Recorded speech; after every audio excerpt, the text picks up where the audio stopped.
शांति। तो आज विशेष पंजाब जलंधर सब जोन के भाई बहने सामने हैं।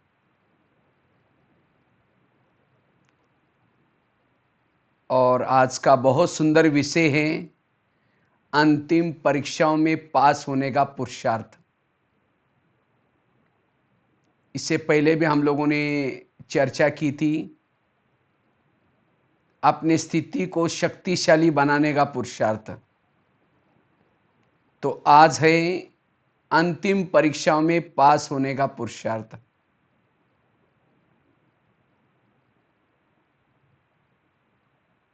तो विशेष अब समय को सभी देख रहे, तो उस समय अनुसार अब हमें अंतिम समय की परीक्षाओं की तैयारी करनी है। और हर प्रकार के पेपरों में पास होने का पुरुषार्थ है अशरीरी बनना, विधेयी बनना, निराकारी स्वरूप में स्थित रहना। क्योंकि जितना ये पुरुषार्थ करते हैं अशरीरी बनने का, विधेयी बनने का, निराकारी स्वरूप में स्थित रखने का, इसी पुरुषार्थ के द्वारा ही विभिन्न प्रकार के अंतिम समय पेपर आएंगे। प्रकृति के तरफ से पेपर, पुराने संस्कारों के तरफ के पेपर, ईविल आत्माओं के तरफ से आने वाले पेपर,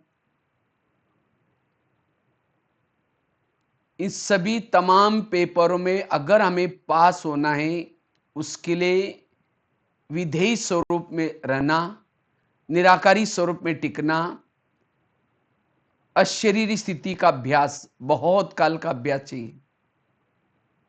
और वास्तव में टोटल हमारे इस ज्ञान योग का सार है अशरीरी बनना, विधेयी बनना, निराकारी स्वरूप में टिकना। ये टोटल हमारे ज्ञान का सार है। क्योंकि जितना इस स्वरूप में हम टिके रहते हैं, देखते हुए भी न देखने की हमारी अवस्था बनी रहती है। जितना इस स्वरूप में हम टिके रहते हैं, निरंतर परमात्मा के साथ हम कनेक्ट रहते हैं। जितना इस स्वरूप में हम टिके रहते हैं, हमें अति इंद्रिय सुख की अनुभूति होती है। जितना इस स्वरूप में हम टिके रहते हैं, निराकारी, अशरीरी, विधेयी, उतना हम बेहद में चले जाते हैं, हद की बातें भूल जाते हैं।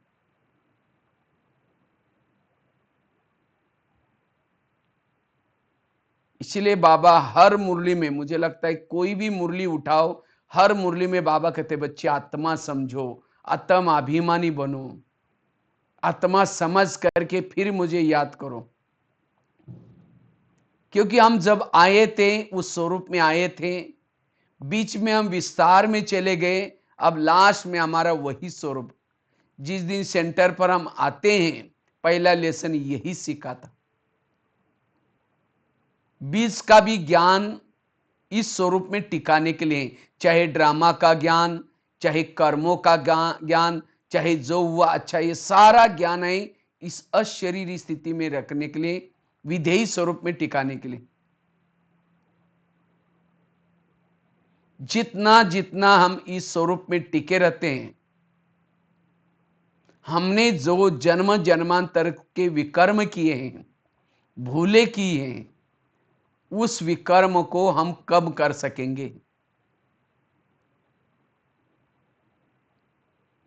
इतना ही नहीं, इस स्वरूप में टिकने से हमारे से कोई भी गलतियां नहीं होंगी, विकर्म नहीं होंगे। क्योंकि इस स्वरूप में हम जितना टिकते हैं, अशरीरी विधेयी स्वरूप में, उतना हमारे अंदर कंट्रोलिंग पावर, रूलिंग पावर आती है।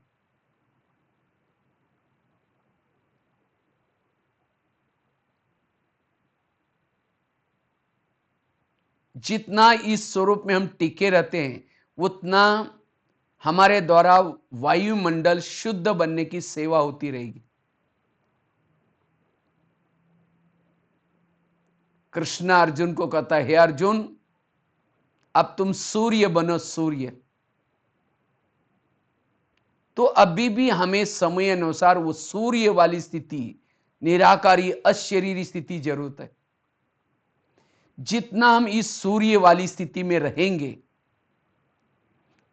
उतना सूर्यवंशी घराने में आ सकेंगे। क्योंकि इस स्वरूप में टिकने से ही हमारे अंदर देवताओं के संस्कार आएंगे, देवताओं की संस्कृति आएगी। परम धाम से शिव बाबा क्यों आए हैं? हमें निराकारी स्वरूप में टिकाने के लिए आए हैं। यह कलयुग क्यों आया? क्योंकि हम अपने आप को भूल गए, अपने संस्कारों को भूल गए, इसीलिए कलयुग आ गया। अब इस कलयुग को सतयुग में ट्रांसफर करने के लिए बाबा यही लेसन सिखाता है कि बच्चे आत्मा समझो। क्योंकि जहां देह का भान है, वहां विकार है, काम क्रोध है, पुराने संस्कार है। वास्तव में विकारों का गेट है देह का भान।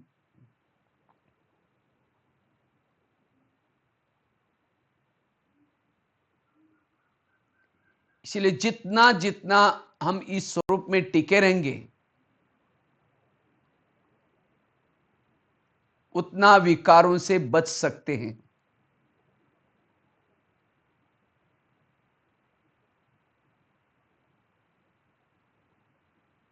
क्योंकि जितना इस स्वरूप में हम टिके रहते हैं, अशरीरी स्थिति में विधेयी स्वरूप में टिकाते हैं, उतना मन के अंदर एकाग्रता आती है, बुद्धि के अंदर एकाग्रता आती है। और एकाग्रता योग का आधार है। जितना हम इस निराकारी स्थिति में अशरीरी स्वरूप में टिकाते हैं,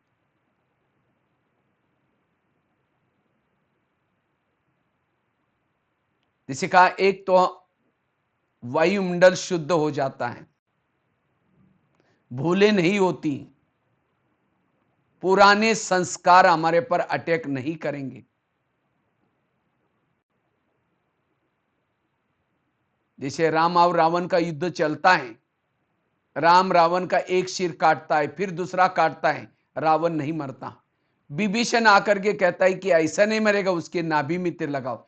इसी तरह आज हम भी रावण के गले काटने में लगे, कोई 2 साल से, कोई 4 साल से, 6 साल से, लेकिन रावण नहीं मर रहा है। क्योंकि हम उसके गले काट रहे, काम का गला काट रहे, क्रोध का काट रहे। हमें देह भान के नाभि में तीर लगाना है। जब तक देह भान को नहीं बोलेंगे, तब तक विकारों के गले नहीं कटेंगे। इसलिए बार बार हमें क्या करना है? यह अभ्यास करना है, इस स्वरूप में टिकने का अभ्यास करना है। इस स्वरूप में हम जितना भी टिके रहते हैं,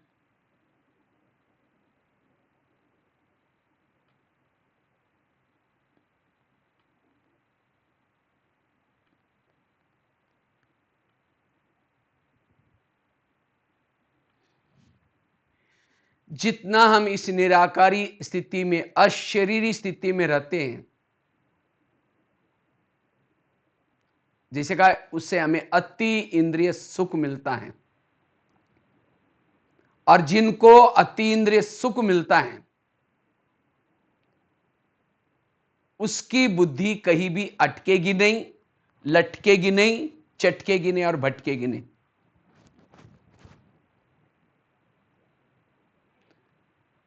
निराकारी स्वरूप में, अशरीरी स्वरूप में टिकाने वाला एक परमात्मा के सिवाय कहीं भी प्रभाव में नहीं आएगा।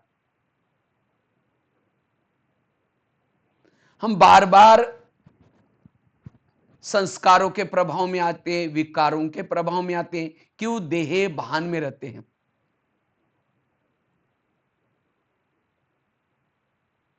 इसलिए अगर अंतिम समय के पेपरों में पास होना है, इस स्वरूप में जितना टिकेंगे, इस स्वरूप में टिकने से हमारा मनोबल बढ़ जाता है, आत्मबल बढ़ जाता है।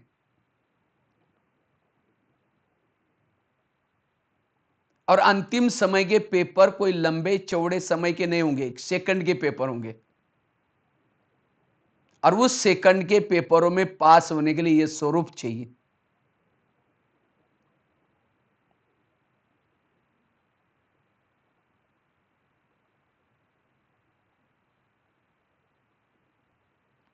इसके लिए बाबा ने विभिन्न प्रकार के ड्रिल्स का अभ्यास करने के लिए कहा था। अभी अभी फरिश्ता स्वरूप, अभी अभी निराकारी स्वरूप, 5 स्वरूपों का अभ्यास करने के लिए कहा था, क्योंकि यही हमारी अंतिम स्थिति है। इसी स्थिति में रहने वाला एवर रेडी है, परम धाम में जाने के लिए तैयार है। ये जो हमें अभी लॉकडाउन का समय मिला हुआ है, इस स्वरूप का अभ्यास करने के लिए, क्योंकि इस स्वरूप में जो टिकता है, आने वाले विकराल विनाश को वो देख सकता है, उसका सामना कर सकता है। देहभान वालों को डर लगेगा, भय लगेगा, और डर करके आत्मा इस शरीर छोड़ेगी, भय कर से छोड़ेगी, तो सत्युग में नहीं आ सकेंगे। आजकल के कई बच्चे जन्म लेते हैं तो रोते हैं, चिल्लाते, घबराते। क्यों? उसका जो मृत्यु हुआ है लास्ट में, वो कोई दर्दनाक सीन से हुआ है। इसीलिए अंतिम समय मेरा शरीर सहज छूट जाए, इसीलिए इस स्वरूप का अभ्यास करना है। इसी स्वरूप से ही हम संपन्न बनेंगे। इस स्वरूप में टिकने वाला संपन्न रहेगा, संपूर्ण स्थिति को प्राप्त करता है, कर्मातीत स्थिति का अनुभव करता है।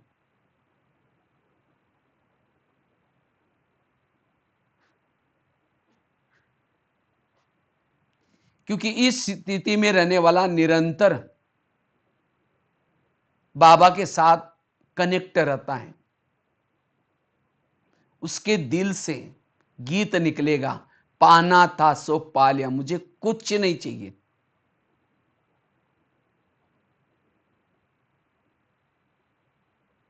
वो संपन्न है, संपूर्ण है, भरपूर है, उसकी बुद्धि कहीं भी जाएगी नहीं।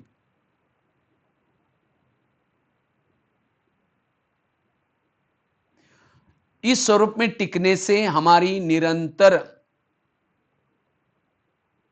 याद की यात्रा रहती है। चाहे कर्मयोगी स्थिति में रहते हैं, चाहे बैठ करके भी हमारा एकाग्रता वाला योग लगा रहता है।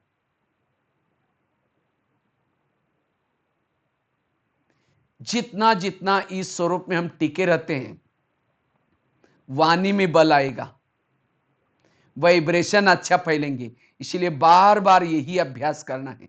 इस स्वरूप में टिकने से अब घर जाना है,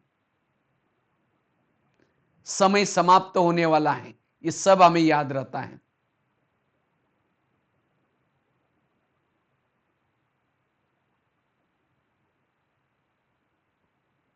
इतना ही नहीं, जितना जितना निराकारी अशरीरी विधेयी स्वरूप में हम टिके रहते हैं, उतना हमारे जीवन में दैवी गुण और दैवी शक्ति आती है। आज कई भाई बहन कहते हैं मुझे सहन नहीं होता। सहन करने का पुरुषार्थ नहीं करना है, पुरुषार्थ करना है विधेयी स्वरूप में टिकाने का, अशरीरी स्थिति में रखने का पुरुषार्थ करना है। जैसे बीज बोते हैं, बीज को वृक्ष आएगा, वृक्षों को फल लगते हैं। इसी तरह जितना इस निराकारी स्वरूप में टिके रहेंगे, अशरीरी स्थिति में टिके रहेंगे, उतना हमारे जीवन में दैवी गुण, दैवी शक्ति आएगी। शक्तियां, गुण वास्तव में हमारे अशरीरी स्थिति के पुरुषार्थ के फल है। फलों का पुरुषार्थ नहीं करते हैं, बीज बोने का पुरुषार्थ करते हैं। इसलिए जितना इस स्वरूप में टिके रहेंगे, हमारे जीवन में गुण और शक्ति आएंगी। इस स्वरूप में टिकने से हमें किसी की भी दोष, किसी की कमी कमजोरियां दिखाई नहीं पड़ेगी। हमेशा मान अपमान निंदा स्तुति में भी वो समान रहेंगे, हल्के रहेंगे। इसलिए इस स्वरूप से हमें कर्मातीत के तरफ जाना है, कर्मेंद्रिय चिद बनना है, संपन्न और संपूर्ण बनना है। इस स्वरूप में टिकने से हमारी वाइब्रेशन विश्व तक फैलेंगे, और जो इस स्वरूप में टिकता है, विश्व की वायुमंडल बनाने की सेवा करता है, वही भविष्य का विश्व का राजा बन सकता है, उच्च पद मिलेगा इसी स्थिति के द्वारा।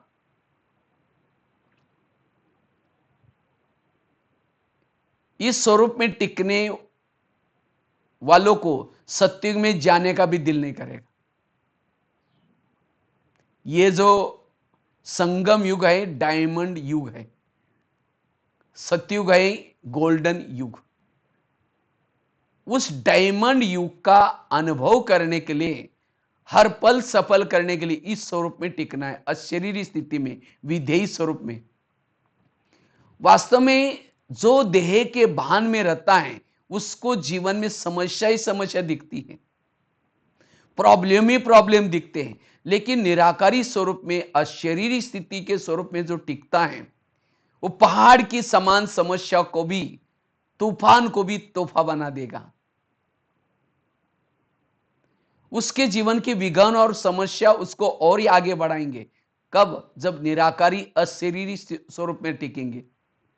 जो देह भान में रहता है, कोई सेवा भी करता है, कोई अच्छा काम भी करता है, उसको उसके दोषी दिखते हैं। क्यों? देह भान में होकर के देख रहे। इसलिए आत्माभिमानी स्थिति के, अशरीरी स्थिति के चश्मे से देखेंगे, सब अच्छे दिखाई पड़ेंगे। जो देहबान में आता है, कहता है इसको सुधरना चाहिए, इसको बदलना चाहिए, इसको ऐसा करना चाहिए। बदलना उसको नहीं है, बदलना मुझे है, क्योंकि मैं देहबान में आया, इसीलिए मुझे दूसरे के दोष दिखाई पड़ रहे। इसीलिए अशरीरी स्थिति के, विधेयी स्थिति के स्वरूप में टिक करके अगर ये ड्रामा को देखेंगे, परिस्थितियों को देखेंगे, सब हमें अच्छा दिखाई पड़ेगा। बाबा को ये ड्रामा बहुत पसंद आता है। क्यों? बाबा निराकारी विधेयी स्वरूप में रहता है। इसी तरह मुझे भी ये ड्रामा पसंद आए, सब कुछ पसंद आए, मेरे संकल्प ना चले, इसलिए इस स्वरूप में टिकना है। इस स्वरूप में टिकने वाला सदा खुश रहता है, उसके चेहरे में सदा हर्षित मुक्तता रहती है।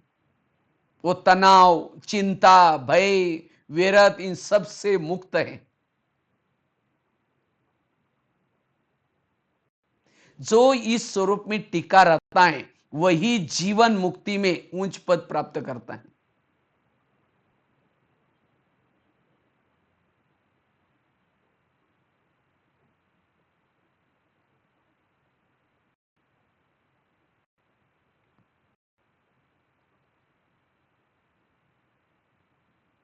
इसलिए हमें बार बार यह अभ्यास करना है।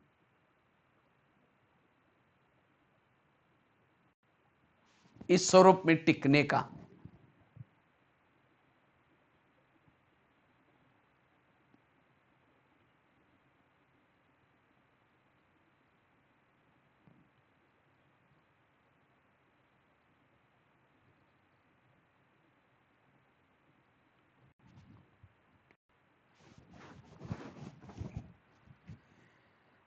जितना जितना इस स्वरूप में हम टिके रहते हैं,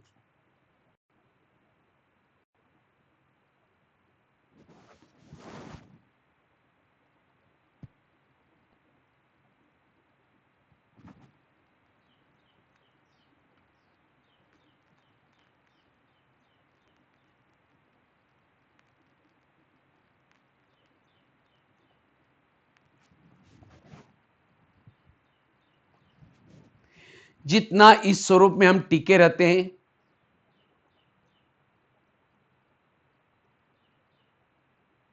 उतना योग युक्त रह सकेंगे, कर्म योगी बन सकेंगे, निरंतर समय को सफल करा सकेंगे। लेकिन इस स्वरूप में टिकने के लिए हम क्या पुरुषार्थ करें? इस स्वरूप में टिकने के लिए हमें क्या पुरुषार्थ करना है, इसके पर चर्चा करते हैं।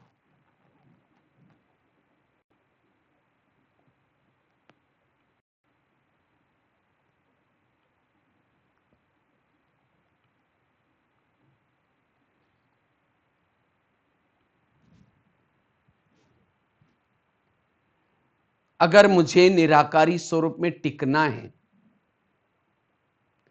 विधेयी स्वरूप में रहना है,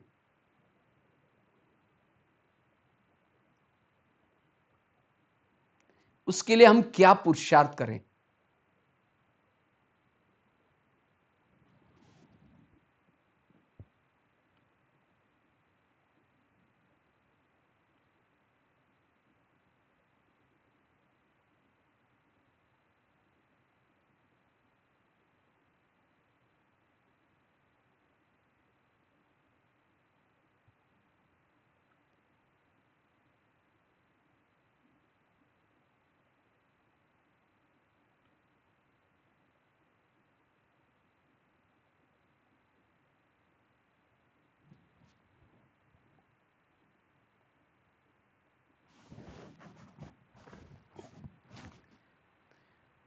जैसे बात चल रही थी, अगर मुझे निराकारी स्वरूप में, अशरीरी स्वरूप में टिकाना है, इसके लिए हमें कौन सा पुरुषार्थ करना है, उसके पर अब हम चर्चा करते हैं।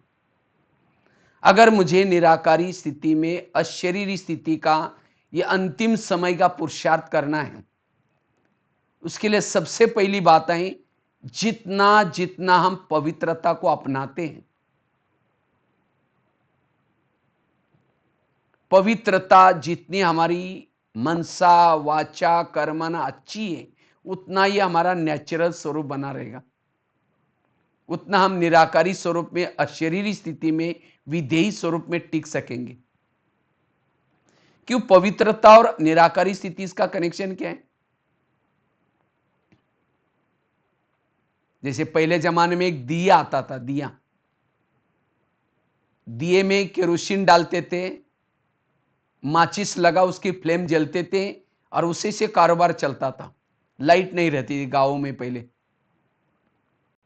इसी तरह ये शरीर भी हमारा एक दिया है। इस दिए के अंदर तेल है पवित्रता। तो जितना जितना हमारे अंदर पवित्रता है अच्छी तरह, उतना हमारा आत्मा का दीपक निरंतर जलता रहेगा, निरंतर हम आत्माभिमानी स्थिति में रह सकेंगे।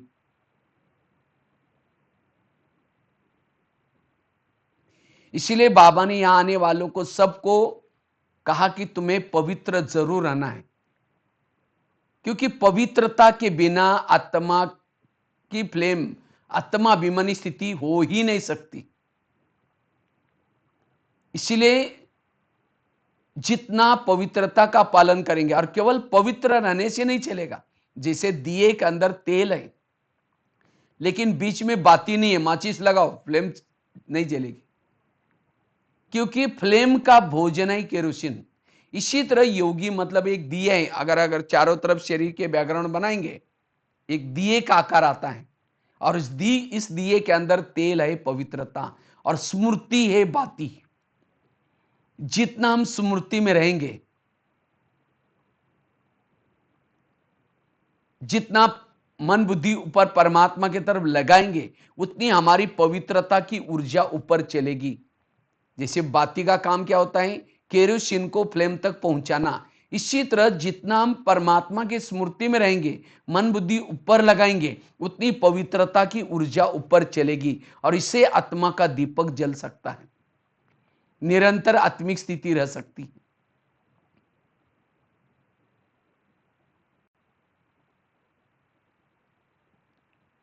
तो आत्मिक स्थिति में रहने के लिए पवित्रता जरूरत है।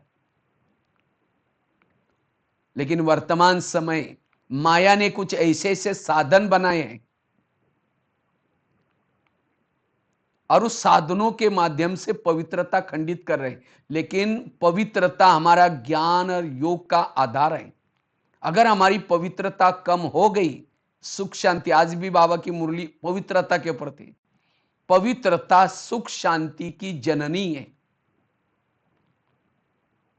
अगर पवित्रता नहीं, मां नहीं, तो बच्चे कहां से होंगे?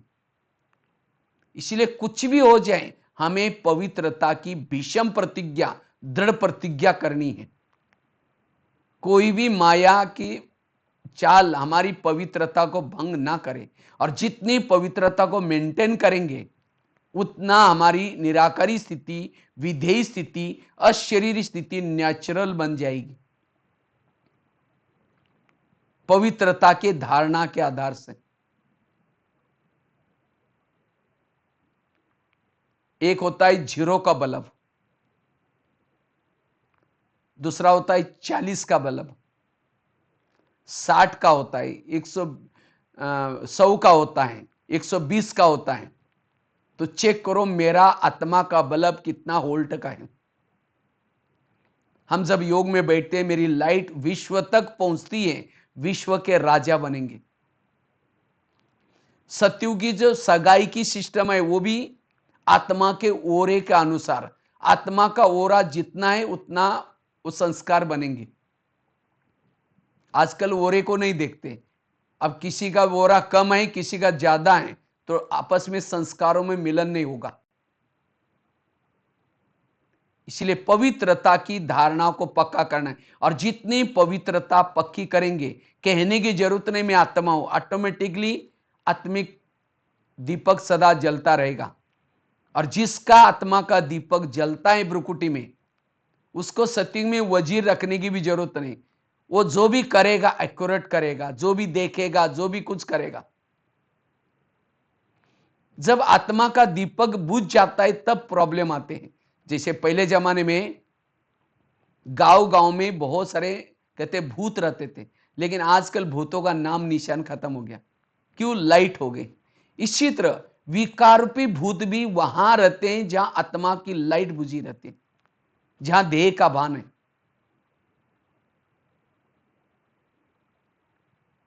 जितना आत्माभिमानी स्थिति में रहेंगे, विकारूपी भूत ऑटोमेटिकली भाग जाएंगे। दोपहर के बाद आत्मा की लाइट कम होते होते होते धीरे धीरे काम का भूत, क्रोध का भूत, लोभ का भूत, और पूरा शरीर रूपी बंगला, भूत बंगला बना हुआ है। अब इन भूतों को भगाना है, लाइट जलाकर रखो, आत्माभिमानी बनो। जैसे कोई भी बिल्डिंग बनाते हैं, उसका फाउंडेशन मजबूत होता है, जितना फाउंडेशन मजबूत उतना बिल्डिंग मजबूत। इसी तरह हमें भी 84 जन्म की हमारी बिल्डिंग बन रहे। तो जिन्होंने आत्मा का लेसन पक्का किया है, उसकी पुरुषार्थ रूपी बिल्डिंग कोई भी विघ्नों में, हलचल में नहीं आएगी। कभी कभी काम के वश हो जाते हैं, क्रोध के वश हो जाते हैं, विकारों के वश हो जाते हैं। कारण क्या है?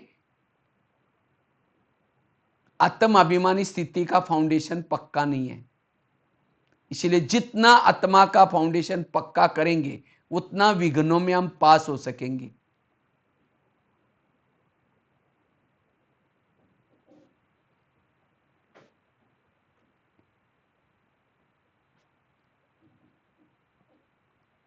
इस ज्ञान मार्ग में सबसे महत्व का विषय है इस निराकारी स्थिति को बनाना, क्योंकि यह फाउंडेशन है, यही हमारा लेसन है। पहला और अंत का नष्ट मोह स्मृति लब्धा। ब्रह्मा बाबा ने इस लेसन को पक्का किया, दादियों ने भी इस लेसन को पक्का किया है। तो हमें भी इस लेसन को पक्का करना है। इस लेसन के ऊपर जो मेहनत करता है और मेहनत से छूट जाता है। इसलिए एक तो बताया, पवित्रता के धारणा से हम निराकारी स्थिति का, अशरीरी स्थिति का, विधेय स्थिति का अनुभव कर सकेंगे। ये नेचुरल नेचर बन जाएगी। इससे अंतिम आने वाली परीक्षाओं में हम सहज पास हो सकेंगे। दूसरा अभ्यास है, रोज के दिनचर्या में 4 सब्जेक्टों को हम जितना भी पक्का करेंगे, ज्ञान, योग, धारणा और सेवा, ये 4 सब्जेक्ट हमारे रोज की दिनचर्या में शामिल करेंगे, तब ऑटोमेटिकली इसका रिजल्ट में हमारी निराकारी स्थिति, अशरीरी स्थिति आएगी। ये 4 सब्जेक्ट भी बाबा ने क्यों रखे हुए? अशरीरी का अनुभव करने के लिए, विधेय स्थिति का अनुभव करने के लिए, निराकारी स्वरूप का अनुभव करने के लिए। हमारे 2 लक्ष्य हैं, एक है संगम का लक्ष्य और दूसरा है सत्युग का लक्ष्य। सतयुग का लक्ष्य है देवता बनना, वंश पद प्राप्त करना। असंगम का लक्ष्य है अशरीरी बनना, विधेयी बनना, बिंदु स्वरूप बीजरूप बनना। जो संगम के लक्ष्य तक पहुंचेगा, सतयुग का लक्ष्य संगम के लक्ष्य की परिचय है, वो ऑटोमेटिकली हम देवता बन सकेंगे, ऑटोमेटिकली हमारा उच्च पद मिलेगा।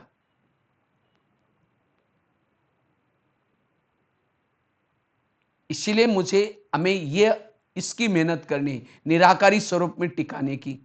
जो खुद को भूल जाता है खुदा को भूल जाता है। कई कहते हैं जब से हम ज्ञान में आए, बिल्कुल मैं रोज मुरली सुनता हूं। अगर रोज मैं मुरली सुनता हूं, ज्ञान का सब्जेक्ट मेरा अच्छा है, तो मेरी नेचुरल निराकारी स्थिति चाहिए। अगर निराकारी अशरीरी स्थिति नहीं है, इसका मतलब ज्ञान सुनने तक है, वो धारणा में नहीं है। जितना जितना ज्ञान का स्वरूप बनेंगे, ज्ञान को आचरण में लाएंगे, उतना हमारी निराकारी स्वरूप, अशरीरी स्वरूप, विधेयी स्वरूप बना रहेगा। जिसके पास ज्ञान के अथाह पॉइंट्स हैं, वो पॉइंट स्वरूप में टिक जाता है।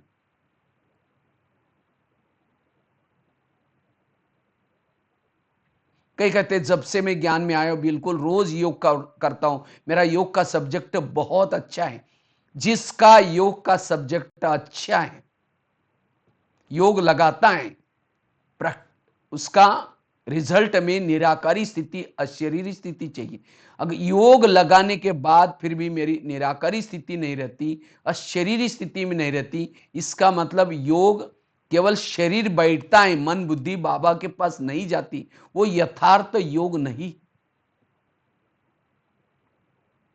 योग से हमारी बैटरी चार्ज होनी चाहिए।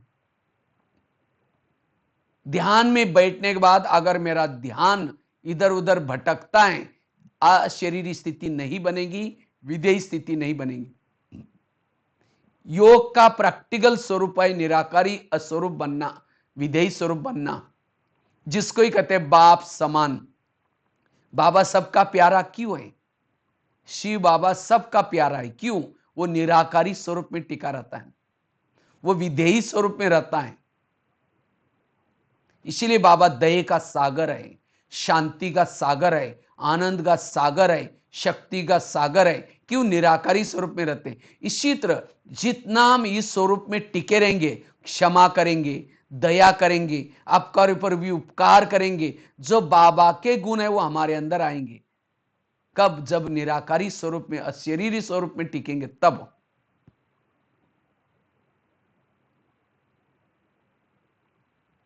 इसलिए विधेयी स्वरूप में टिकने के लिए योग का अभ्यास। कई कहते हैं मैं जब से ज्ञान में चलता हूं, बिल्कुल मेरी पक्की धारणा ही है, मैं कभी बाहर का भोजन नहीं खाता हूं, पवित्रता की धारणा मेरी अच्छी।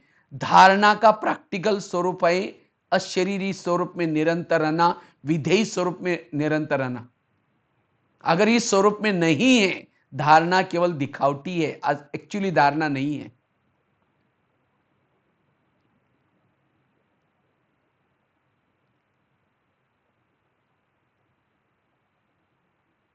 अगर हम योग करते हैं,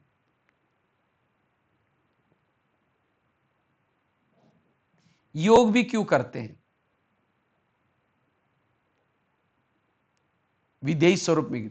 सेवा भी करते हैं, सेवा का भी प्रैक्टिकल स्वरूप है विधेयी स्वरूप में रहना, क्योंकि सेवाओं से दुआएं मिलती हैं, और जितनी हमारे पास दुआएं हैं उतना हम हल्के होते हैं। दुआएं परमधाम में जाने का विमान है। सेवाओं के द्वारा भी हमारे अंदर दुआएं मिलते हैं, और इसे अशरीरी विधेयी स्वरूप में टिकते हैं। ये चार सब्जेक्ट का सारा है, विधेयी स्वरूप में रहना, अशरीरी निराकारी स्वरूप में टिकना। अगर ये स्वरूप नहीं है तो इन चार सब्जेक्ट में कोई ना कोई सब्जेक्ट कच्चा है। एक भाई मेरे पास आया, मुझे एक प्रश्न पूछा। कहता है भाई साहब, अगर कोई बर्फ के पास जाता है तो क्या अनुभव होता है? ठंडी का अनुभव होता है। अगर कोई आग के पास जाता है तो क्या होता है? गर्मी का अनुभव होगा, उसके लिए कोई कमेंट्री करने की भी जरूरत नहीं। इसी तरह शिव बाबा सर्वशक्तिवान है, शांति का सागर, शक्ति का सागर, आनंद का सागर। अगर बाबा के पास कोई जाएगा तो क्या अनुभव होना चाहिए? शक्ति का, शांति का। लेकिन कहता है मैं मधुवन में आया था 8-9 साल पहले, डायमंड हॉल में गुलजार दादी के तन में बाबा आए थे, 4 घंटा बैठे थे और कहता है मैंने बहनों को बोल करके जैसा कि वैसा जुगाड़ लगा करके बिल्कुल स्टेज के पास जगह लिया था। 4 घंटा बैठा मैं नजदीक, लेकिन मुझे कुछ शांति का, शक्ति का अनुभव ही नहीं हुआ।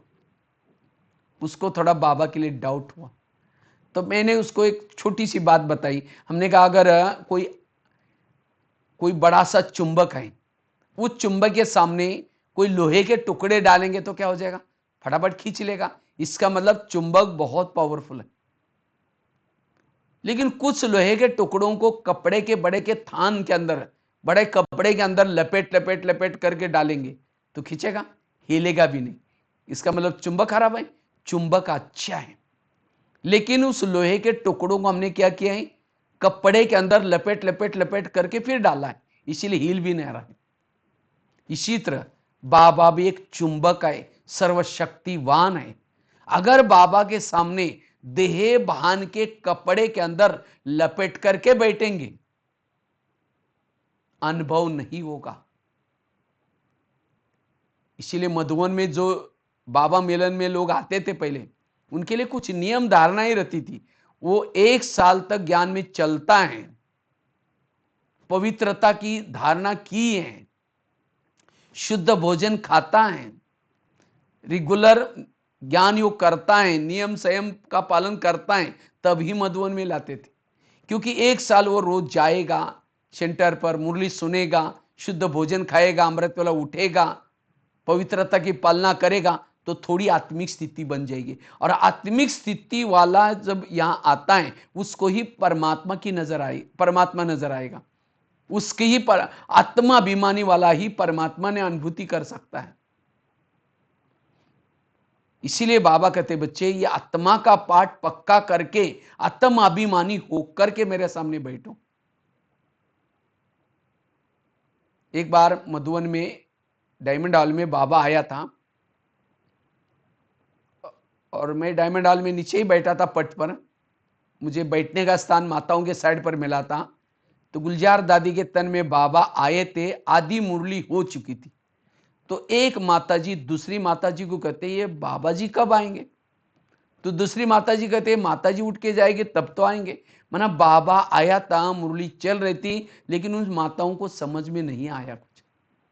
और कहते इसका माताजी का कल गला भी ठीक था, लेकिन आज गला भी बैठा हुआ। माना गुलजार दादी के तन में जब बाबा आता है, आवाज चेंज हो जाता है। उससे पूर्व एक दिन क्लास होता था। देखो उन माताओं को अनुभव नहीं हुआ, क्योंकि उन्होंने आत्मा अभिमानी स्थिति का अभ्यास नहीं करके आए थे। इसीलिए बाबा कहते किसी को भी नयों को यहां नहीं लाओ, जो रोज ज्ञान में चलते वही आते। क्योंकि जितना ही आत्मा का अभ्यास करेंगे, उतना ही आत्मा अनुभूति कर सकेंगे, उतना ही परमात्मा अनुभूति कर सकेंगे। और आजकल तो अव्यक्त मिलन है। अव्यक्त मिलन की अनुभूति वही कर सकता है जो आत्मा के स्वरूप में टिका रहता है। बाबा ने एक मुरली में कहा था, मेरा तुम्हारे साथ प्यार है, इसीलिए मैंने परम धाम छोड़ करके, तुम्हारे प्यार के खातिर परम धाम छोड़ करके, अपना रूप बदल करके तुम्हारे पास आया। और रात रात बैठ करके, घंटों घंटों तक बैठ करके तुम्हें सृष्टि के आदि मध्य अंत का ज्ञान बताया, तुम्हारा खुद का परिचय दिया। तुम पहले क्या थे, क्या से क्या बन गए, मैं कौन हूं, पूरा यह ज्ञान दिया। यह तुम्हारे साथ मेरा प्यार था, इसलिए मैं यहां आया, सब सुनाया। अब तुम्हारा मेरे साथ प्यार है, तो तुम भी क्या करो, अपना रूप बदल करके मेरे पास आओ और आ करके मेरे संग में बैठो। बाबा ने कहा कि कई बच्चे आकर के बैठना चाहते बाबा के साथ में, लेकिन ज्यादा समय टिक नहीं सकते। क्यों? क्योंकि वो अपना रूप नहीं बदलते, देह भान में आकर के बैठते। देह भान वाला परमधाम में सर्वशक्तिवान के साथ ज्यादा समय टिक नहीं सकता। इसलिए अपना रूप बदल करके जाना, अशरीरी होकर के जाना, विधेयी बन करके जाना। इसीलिए गीत भी है ना, यही कही बाबा नजर नहीं आते। किसको नजर नहीं आते? जो देह के भान में उसको नजर नहीं आते। इसीलिए हमें यह अशरीरी का अभ्यास, विधेयी स्वरूप का अभ्यास करना है, ताकि निरंतर परमात्मा के संग में हम रहे। तब उस प्रभु का संग का रंग हमारे ऊपर चढ़ेगा, उसके अंदर के गुण हमारे अंदर आएंगे। यह है निरंतर योग। निरंतर योग में रहने के लिए निरंतर अशरीरी स्थिति में विधेयी स्वरूप में टिकने की जरूरत है। तो दो बातें बताई। एक तो पहला बात बताई, अगर मुझे निराकारी स्वरूप का, विधेयी स्वरूप का अभ्यास करना है, पहली बात बताई पवित्रता की धारणा। दूसरी बात बताई 4 सब्जेक्ट का अभ्यास। तीसरी बात है, अगर मुझे निराकारी स्वरूप का अभ्यास करना है, अनुभव करना है और अंतिम समय के पेपरों में पास होना है, उसके लिए 7 स्वरूपों का अभ्यास। आत्मा के जो मूल 7 गुण है, शांत स्वरूप, आनंद स्वरूप, शक्ति स्वरूप, प्रेम स्वरूप, जितना ये 7 गुणों का स्वरूप बनेंगे, उतना हमारा निराकारी स्वरूप नेचुरल नेचर बन जाएगी।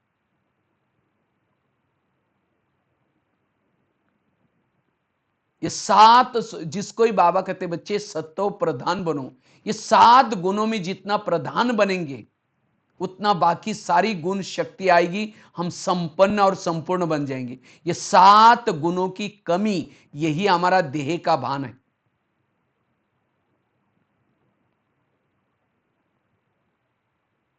हमने खुद जब इस ज्ञान में शुरू में आए थे, तो 7 दिन के लिए 7, एक एक दिन के लिए एक एक गुण फिक्स किया। सोमवार के दिन शांत स्वरूप का अनुभव, मंगलवार के दिन शक्ति स्वरूप का अनुभव, बुधवार के दिन आनंद स्वरूप का अनुभव। और इसी 7 स्वरूपों ने मुझे आत्माभिमानी बनाने के लिए बहुत हेल्प की, मदद की। चौथी बात है, अगर मुझे निराकारी स्थिति में अशरीरी स्थिति की अनुभूति निरंतर रखनी है,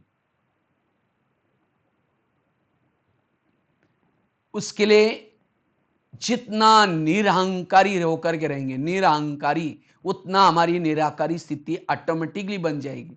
निरहंकारी स्थिति।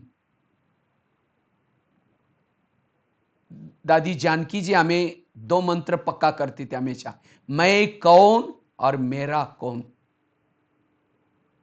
मैं आत्मा, मेरा बाबा।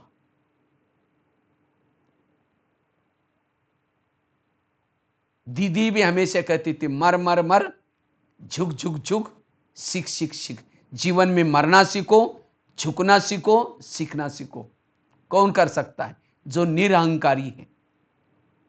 मम्मा भी हमेशा कहती थी, करण करण कराव न हर करा रहे, हुक्मी हुक्म चला रहे। दादी ने भी हमें यह पाठ पक्का कराया, निमित्त, निर्माण और निर्मल वाणी। ब्रह्मा बाबा भी अंतिम समय 3 बातें बोल के गए, बच्चे निराकारी बनो, निर्विकारी बनो, निरअहंकारी बनो। जितना जितना निरअहंकारी बनेंगे, निराकारी स्थिति में रहेंगे। 2 प्रकार के मैं होते हैं, एक होते हैं असली मैं, दूसरा होता है नकली मैं। जो नकली मैं के स्वरूप में रहता है, मैं इंजीनियर हूं, मैं डॉक्टर हूं, मैं पैसे वाला हूं, मैं धनवान हूं, इस स्वरूप में टिकने वाला आत्म स्वरूप में कैसा रहेगा? इसीलिए देखो, बाबा ने भी शुरू शुरू में जो दादी आई, उनको देह का भान निकालने के लिए विभिन्न प्रकार की सेवाएं दी। ब्रिज शांता दादी, निर्मल शांता दादी, जो ब्रह्मा बाबा की बेटी है, कलकत्ता में रहती थी। बाबा ने उसको चप्पल ठीक करने की सेवा दी। तो एक बार दादी कहते, बाबा मैं चप्पल कैसे सिलाई करूं?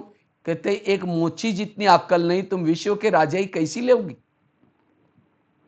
किसी को मोटर सफाई करने के लिए, साइकिल रिपेयरिंग करने के लिए, देह भान को मिटाने के लिए। तो वास्तव में सेवाएं हमारा देह भान को मिटाने के लिए। नहीं तो कई बार हम क्या कहते हैं, बहन जी हमारी परिस्थिति देख करके हमको सेवा देना।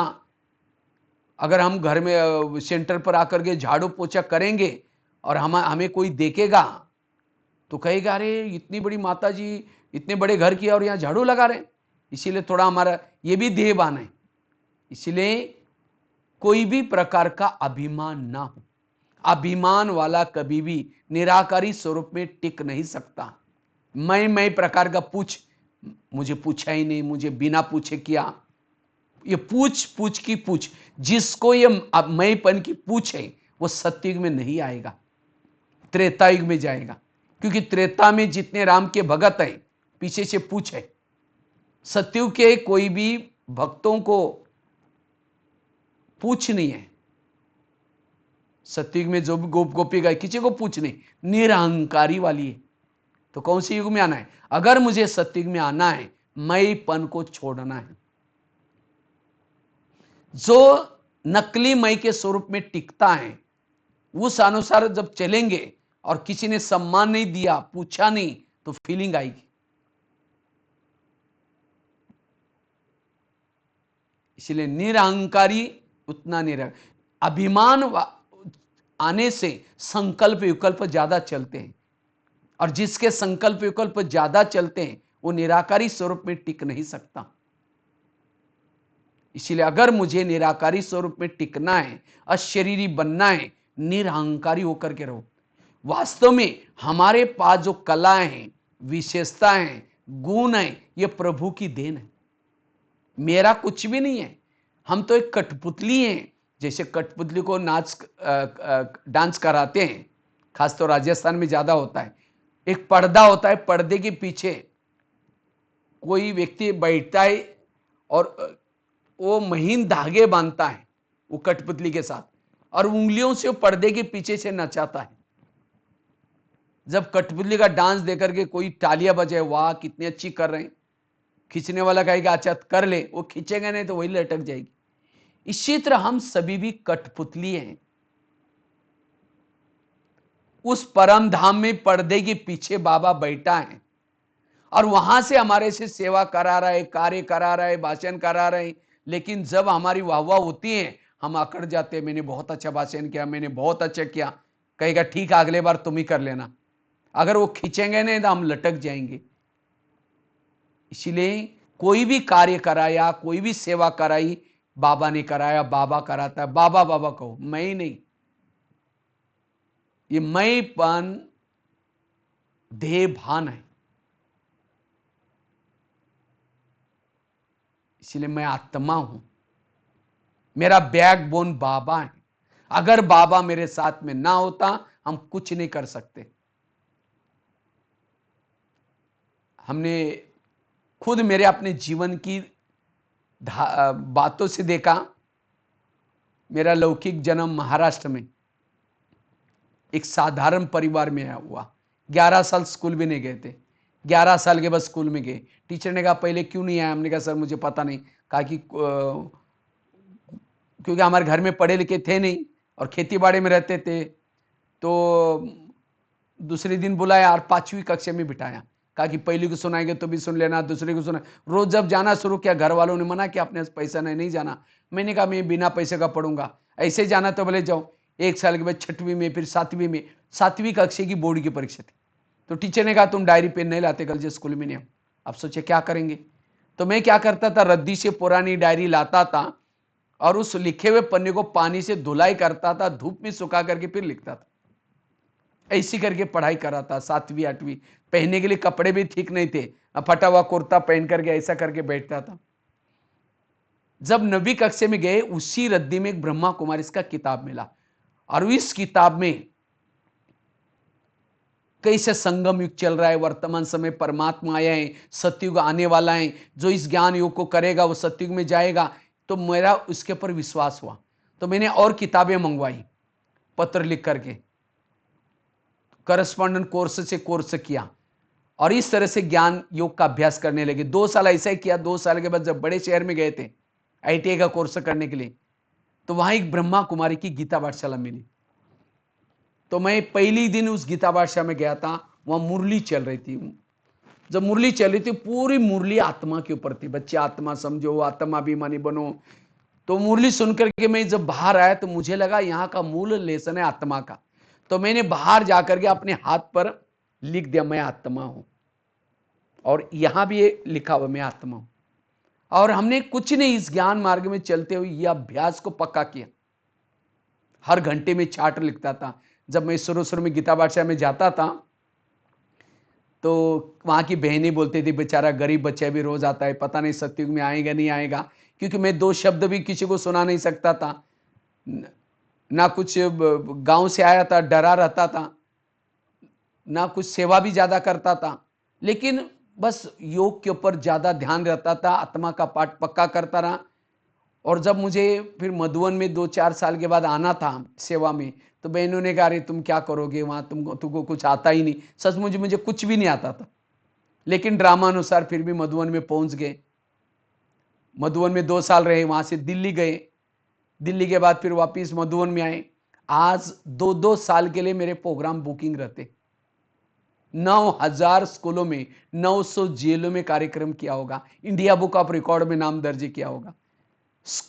किचन की सेवा करता हूं। 30-40 मासिक में लिखने का सेवा करते हैं। कई सालों तक बोर्ड लिखे, बहुत सुंदर राइटिंग में। तो वास्तव में ये जो कला है, विशेषता है, ये मेरा कुछ भी नहीं था। मैं तो हिंदी भाषा भी नहीं जानता था, ना कंप्यूटर जानता था, ना कुछ जानता। पढ़ाई तो 5 कक्षा पढ़ाई की। लेकिन मुझ आत्मा का भाग्य बनाने के लिए बाबा ने मेरे अंदर एक कला भर दी। अगर मैं सोचूं कि वाह मैं बहुत अच्छा भाषण करता हूं, मैं ये फ्लाइट में जाऊंगा, फिर एसी में जाऊंगा, नहीं। अभी भी हम पूरा भारत में कहीं भी जाता हूं, इतनी सारे सेवा में, भारत में कोने कोने में गया, आज तक कभी भी एसी में कभी नहीं जाता हूं, ना कभी फ्लाइट में। सिंपल, क्योंकि मैं सोचता हूं मैं जब आया था कैसे था। उस बाबा कहते बचपन के दिन भुला ना देना। हमने अपने जीवन में एक कहानी याद रखी। एक व्यक्ति ने गधा पाला था और उन्होंने एक नया मकान भी बनाया था। तो नया मकान पूरा बन गया तो उस व्यक्ति को लगता अब ये सारा सामान कैसे मैं शिफ्ट करूं, महंगाई तो बहुत बढ़ गई। तो सोचा चलो गधा जो पाला है उसके ऊपर रखते हैं, थोड़ा थोड़ा सामान करके सारा सामान शिफ्ट किया। लेकिन एक मूर्ति थी बड़ी भारी, वो बच गई। सोचे कैसे लेके जाओ।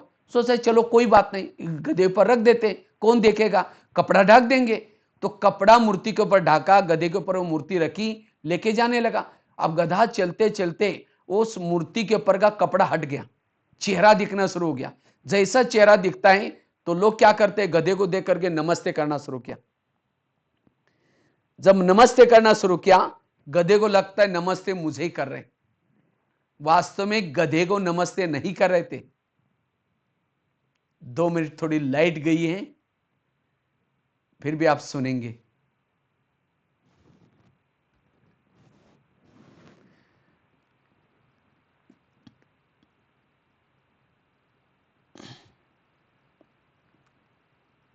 ऐसे गए क्यों बाल्टी करने की जरूरत है। जितना निरंकारी उतना निराकारी स्थिति बनेगी। 4 बातें बताई। पहली बात बताई, पवित्रता की धारणा से निराकारी स्थिति बनेगी। दूसरी बात बताई, जितना जितना 4 सब्जेक्टों को रोज की दिनचर्या में लाएंगे उतना निराकारी स्थिति, अशरीरी विधेयी स्थिति बनेगी। तीसरी बात बताई, 7 स्वरूपों का अभ्यास करने से निराकारी अशरीरी विधेयी स्थिति बनेगी। चौथी बात बताई, जितना निरहंकारी बनेंगे निराकारी स्थिति रहेगी। 5वीं बात है, अगर मुझे निरंतर नेचुरल निराकारी अशरीरी स्थिति में रहना है, उसके लिए व्यर्थ संकल्प से मुक्त बनने की जरूरत है। जितना आपके संकल्प की स्पीड कम हो जाएगी, पॉजिटिव हो जाएगी, समर्थ हो जाएगी, उतना आपकी निराकारी स्थिति नेचुरल बन जाएगी। वास्तव में आत्माभिमानी स्थिति के लिए व्यर्थ से मुक्त बनने की जरूरत है। जो ज्यादा सोचता है, व्यर्थ सोचता है, वो अशरीरी स्थिति की कुर्सी पर, विधेयी स्वरूप के चेयर पर नहीं बैठ सकता, वो भ्रुकुटी आसन पर नहीं बैठ सकता।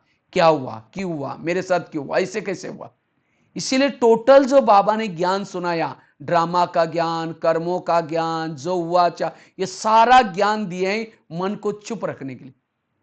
एक शिष्य गुरुजी के पास गया, कहते गुरुजी मैं बहुत भक्ति करता हूं, दान करता हूं, पुण्य करता हूं, लेकिन मुझे ना आत्मा अनुभव, ना परमात्मा अनुभव, ना शांति का, ना सुख का कोई अनुभव नहीं हो रहा है।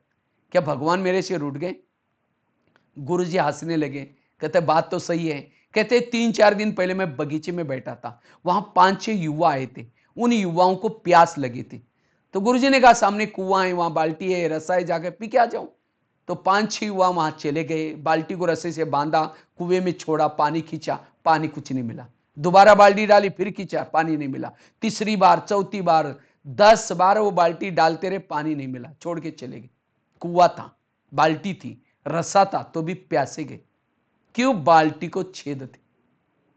वो तो कुएं के पास गए थे, हम तो सागर के पास आए। बाबा शांति का, शक्ति का सागर है। अगर मेरे मन बुद्धि को छेद है, व्यर्थ सोचने की आदत है, ना आत्मा अनुभव, ना परमात्मा अनुभव होगा। इसलिए अगर मुझे अशरीरी की अनुभूति करनी है, अपने लीकेज को बंद करो, व्यर्थ सोचना बंद करो।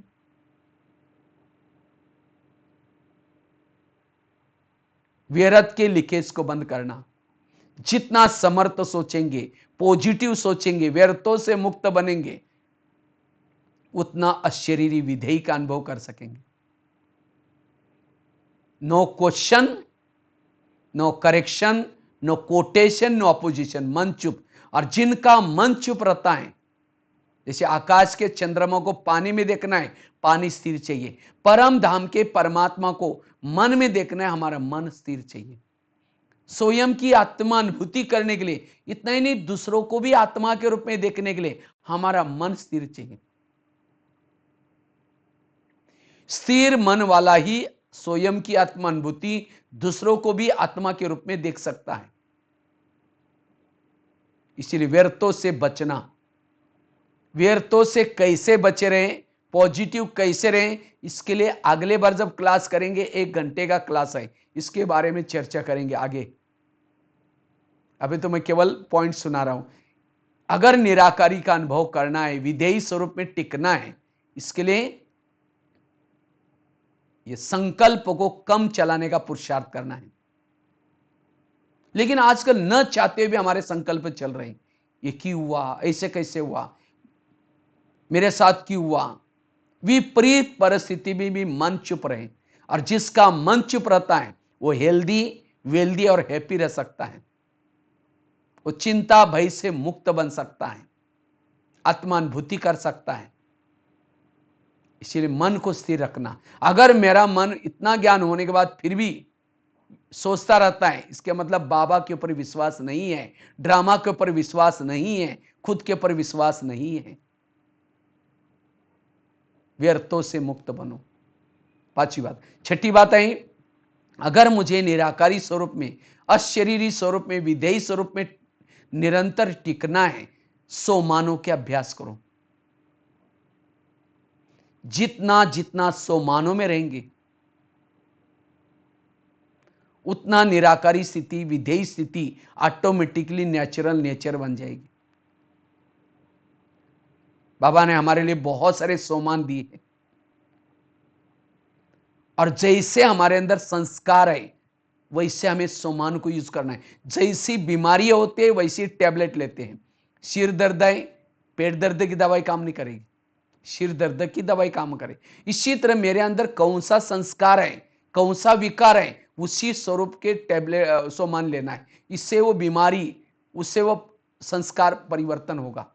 सोमानों के अभ्यास से आंतरिक शक्तियां जागृत होगी, उसे निराकारी अशरीरी स्थिति आएगी। 7वीं बात है, अगर मुझे निराकारी अशरीरी स्वरूप में टिकना है, उसके लिए योग तपस्या। जितना जितना हम योग करते हैं, विधि पूर्वक योग, विधि पूर्वक शब्द को अंडरलाइन। ऐसे नहीं कि बैठ गए, मन एक तरफ आए, बुद्धि एक तरफ आए। अगर यथार्थ योग नहीं है तो अशरीरी स्थिति का अनुभव नहीं होगा। अगर योग से उठने के बाद मेरा निराकारी स्वरूप, विधेयी स्वरूप नहीं बना, इसका मतलब मेरा ध्यान कहीं भटका हुआ है। भले मेरा शरीर 1-1.5 घंटा बैठा था लाल लाइट में, लेकिन मन बुद्धि परमधाम में नहीं पहुंची थी। जैसे आजकल का मोबाइल का जमाना है, मोबाइल को चार्जिंग करते कैसे करते? प्लग के पास लाकर रखेंगे, दोनों तारे डालेंगे, स्विच चालू करेंगे, तब बैटरी चार्ज हो जाती। और ऐसे नहीं कि तारों को डालते रहेंगे, निकालते रहेंगे।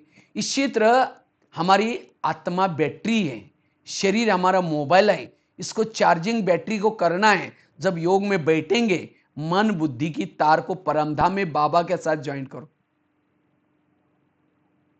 बुद्धि बाबा को देखती रही, मन बाबा के बारे में सोचता रहे। बुद्धि एक नेत्र है, आंखें जो देखते हैं वो मन में नहीं आता, लेकिन बुद्धि जिसको देख रहे वो मन में थॉट चलते हैं। बुद्धि कैमरा है, मन टीवी है, बुद्धि आईना है। इसलिए जितना विधि पूर्वक योग करेंगे, ज्वाला स्वरूप योग करेंगे, उतनी हमारी निराकारी स्थिति, अशरीर स्थिति नेचुरल बन जाएगी, उतना कर्म योगी की स्थिति बनेगी। योग के बारे में भी बहुत सुंदर गहरा टॉपिक है। इसके बारे में भी हम कोई अगले बार जब कभी करेंगे, उसके बारे में यथार्थ योग, हम कैसा योग करें जो हमारी आत्मा की बैटरी चार्ज हो जाए। और जब विधि पूर्वक योग करते हैं तो निरंतर हमारी भ्रुकुटी में आत्मिक स्थिति की अनुभूति हम कर सकेंगे। और रोज हमारा 2-3 घंटे का योग होना, 2-3 घंटे का योग, और वो भी विधि पूर्वक योग करेंगे, तब हमारी आत्मिक स्थिति नेचुरल बन जाएगी। योग के ऊपर हमें, योग के लिए इंटरेस्ट लेने की जरूरत है। सिवाय योग से हमारी आत्मा की बैटरी चार्ज ही नहीं होगी। इसलिए आजकल की मुरलियों में कितना बार बार बच्चे, सारा काम योग से करो, योग युक्त रहो, तपस्या करो, साधना करो, क्योंकि इससे ही हमारी आत्मिक स्थिति बनेगी। इसलिए आत्मिक स्थिति बनाने का साधन है, निराकारी अशरीरी स्थिति का साधन है योग तपस्या। हमने शुरू में एक बहुत सुंदर अभ्यास किया था। बाबा ने पहले लेसन में सुना है, शरीर आपकी गाड़ी है और आत्मा उसका ड्राइवर है। जैसे लौकिक गाड़ी का ड्राइवर क्या करता है, सारा दिन गाड़ी को घुमा करके रात को गैरेज में रखता है और गाड़ी के अंदर नहीं सोता, सोने के लिए अपने घर में जाता है। इसी तरह शरीर भी हमारी गाड़ी है, इसको सारा दिन घुमा फिरा करके रात को उसको बेड रूपी गैरेज में रख दो। जैसे ड्राइवर गाड़ी को गैरेज में लगाता है और उसके ऊपर पहले लॉक करता है गाड़ी को, फिर कवर डालता है, फिर गाड़ी को नमस्ते करता है, और उसके बाद क्या करता है, लिफ्ट से या सीढ़ी से अपने ऊपर, जहां मम्मी पापा अपना फ्लैट है वहां जाकर सोता है। और आजकल जो बड़े शहरों में मकान बनाते हैं, मुंबई में, चंडीगढ़ में, बड़े बड़े शहरों में, नीचे से पिलर उठाते हैं, नीचे पार्किंग होता है, रहने का ऊपर होता है। इसी तरह ये 3 लोग हैं, ये सृष्टि है देह रूपी गाड़ी को रखने का पार्किंग प्लेस, और आत्माओं का, ड्राइवरों का घर ऊपर है। तो हमें भी अपनी गाड़ी को गैरेज में लगाना है, बेडशीट कंबल डालना है, गाड़ी को नमस्ते करना है। क्यों नमस्ते करना है? क्योंकि 84 जन्म में बहुत सारी गाड़ियां मिली, शरीर मिला, लेकिन उस शरीर से भी महत्व का शरीर यह है, क्योंकि इसी संगम युग के शरीर रूपी गाड़ी से 84 जन्म की कमाई कर रहे हैं। इसलिए गाड़ी कैसी भी हो, लेकिन उसको नमस्ते करो, भले बीमार हो, काली हो, गोरी हो, कैसी भी, लेकिन संगम युग की गाड़ी बहुत महत्व की है। क्योंकि इस शरीर के द्वारा हमने ईश्वरीय महावाक्य सुने हैं, इन आंखों के द्वारा परमात्मा को देखा है, साक्षात घंटों तक देखा है माउंट आबू में। इसी शरीर के ऊपर परमात्मा की नजरें पड़ी हैं, इसी शरीर के अंदर परमात्मा की धड़कनें रहती हैं। कितना भाग्यशाली है शरीर, इसीलिए उसको नमस्ते करो। और उसके बाद मन बुद्धि से ऊपर जाओ, अव्यक्त वतन में बेल बजाओ। ब्रह्मा माँ ने दरवाजा खोला, फिर बाबा को समाचार सुना करके जब तकिया पर सिर रखते, समझो कि बाबा की गोदी में सिर रख रहे। तो सवेरे उठेंगे कौन याद आएगा? बाबा याद आएगा। फिर गुड मॉर्निंग करके योग करके फिर नीचे आओ, तो सारा दिन याद रहेगा मैं आत्मा रूपी ड्राइवर ऊपर चाहिए हूं, मैं आत्मा हूं। हम सब ड्राइवर्स हैं, किसी की छोटी बड़ी अशोक लेलैंड, किसी की स्कूटी मोटी छोटी गाड़ी है। तो जैसे कोई गाड़ी दोनों गाड़ी क्रॉस होती है, ड्राइवर से बात करते हैं, उस समय गाड़ी को देख करके बात नहीं करते, ड्राइवर को खिड़की में देख करके बात करते हैं। इसी तरह हमें भी किसी से बात करना है, उसके भ्रुकुटी रूपी आंखों रूपी खिड़की से देखते हुए भ्रुकुटी में देखना है, ड्राइवर को देखना है। तब विकारों के ख्यालात नहीं चलेंगे। आत्मा को देखना है, आत्मा से बात करना है। शरीर है ही क्या? एक सोने का डब्बा लिया, सोने का डब्बा, और सोने के डब्बे के अंदर कुछ लेट्रिन डाल दिया, जो रोज हम फेंकते हैं उसको, वो डाल दिया। कुछ हड्डी मांस डाल दिया उसके अंदर, डब्बे के अंदर। सोने का डब्बा है, उसके अंदर लेट्रिन डाल दिया। कप जो खांसी करने पर जो कप निकलता है, वो ढेर सारा कप डाल दिया, हड्डी मांस डाल दिया, और उस सोने के डब्बे को आपके हाथ में दिया और कहा कि इसको सदा साथ में रखना, बीच बीच में इसे प्यार भी करना, चुंबन भी लेना। क्या कहेंगे? नहीं नहीं नहीं, ये गंदा है, इसको फेंको, हमारे सामने क्या क्या डाला हमको पता है। इसी तरह शरीर है ही क्या? वही शरीर के अंदर लेट्रिन भरा हुआ है, ढेर सारा कप भरा हुआ है, हड्डी मांस भरी है, और ऊपर एक चमड़ी का पैकिंग है। और उस चमड़ी को पैकिंग को देख करके हम कहते देखते रहे, इसको बात करते रहे बार बार। इसलिए अगर किसी से मेरा लगाव है, झुकाव है, उसका बिना चमड़ी का शरीर देखो। जिस व्यक्ति से हमारा लगाव है, झुकाव है, उसको सामने इमर्ज करो, इमर्ज करके उसका पूरा शरीर देखो, फिर बिना चमड़ी का शरीर देखो। चमड़ी है ही नहीं, उसके ऊपर मक्खियां घूम रहे, खून मांस बह रहे हैं, देखते रहो उसको, बिल्कुल नफरत आएगी, बिल्कुल उसे वैराग आएगा। खुद के ऊपर भी प्रयोग करना है। आजकल मूर्तियां बनाते, कैसे बनाते हैं? वो बांस को छिलते हैं, बांस को छिल करके उसके चारों तरफ क्या करते हैं, ढांचा बनाते हैं, ढांचा बना करके उसके घास बांधते हैं उसके चारों तरफ बांस के ऊपर, और उसके ऊपर उसको कीचड़ या मिट्टी लगाते हैं, गीला कीचड़, उसको आकार देते हैं। फिर उसको क्या करते हैं, पेंटिंग करते हैं, काला पेंटिंग, पीला पेंटिंग, कपड़े पहनाते हैं, श्रृंगार करते हो गई मूर्ति। इसी तरह मनुष्य की रचना कैसी है? अंदर हड्डियां, हड्डियां मतलब बांस, छिला हुआ बांस की तरह हड्डी है, उसके ऊपर बहुत सारे नसें हैं। अगर नसें ना होती, खून मांस चिपकता ही नहीं। बहुत सारे ढेर नसे बॉडी के अंदर, घास है, उसके ऊपर खून मांस चिपका हुआ है, और ऊपर पेंटिंग किया है, काला पेंटिंग, पीला पेंटिंग। अब कोई काला पेंटिंग वाली मूर्ति है, उसके ऊपर का काला पेंटिंग हटाओ, अंदर वही मिट्टी होगी, कीचड़ होगा। कोई पीला वाला जिसको कलर किया वो भी निकालो, अंदर वही। तो कोई काला व्यक्ति हो या गोरा हो, अंदर तो वही खून और मांस है, अंदर जीवाणु है। ये जीवाणु आत्मा शरीर में है, इसीलिए उसकी लाइट पहुंच रही, इसीलिए जिंदे है। अगर आत्मा चली गई, जीवाणु डेड हो जाते हैं। कहते अब इसको रवाना करो, कितना भी सुंदर। तो मेरा प्यार है किसी से, कोई शरीरों से प्यार नहीं है, आत्मा से प्यार है। वो चली गई, इसीलिए कहते अब इसको रवाना करो। इसीलिए मुझे आत्माओं को देखना है, आत्माओं से बात करना है। इसलिए आत्मा का लेसन जितना पक्का करेंगे, सभी समस्याओं का समाधान होगा। जितना आत्मा का लेसन पक्का करेंगे, उतना आने वाले समय में विभिन्न प्रकार की समस्या, आत्मा विनाश के समय शरीर छोड़ेगी, ऊपर नहीं जा सकेंगी, क्योंकि परमधाम का गेट बंद है। जब तक बाबा गेट नहीं खोलेगा, तब तक ऊपर कोई नहीं जाएगा।